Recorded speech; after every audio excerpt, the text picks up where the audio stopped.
Hivi hapa naweza nikapata nafasi kweli kwenye moyo wako? Hapana, nafasi imejaa. Siwezi kupata nafasi kwenye moyo wako? Hapana, huwezi kupata. You looking good, kitu cha kwanza. Napenda una aibu fulani hivi, na macho yako yana aibu fulani. Kitu cha pili, macho yako yani ni macho fulani kama ya goroli hivi, unajua zile Lakini pia lipsi zako jamani zinachanganya sana. Lakini pia nikitazama rangi yako, kiukweli rangi yako inanipagawisha. Napoteana kiukweli kwenye ramani.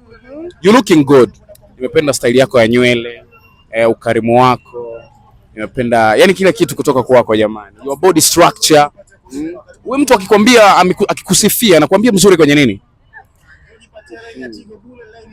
Si wewe unasifiwa lakini unaambiwa wewe ni mzuri. Hivi unajijua kwamba ni mzuri lakini? Kawaida tu. Au unajiona kawaida? Wewe kwako wewe. Hujui kama ni mzuri. Uzuri wa kawaida tu. Uzuri wa kawaida. Mimi nasema ni uzuri next level, yani uzuri uliozidi. Asante.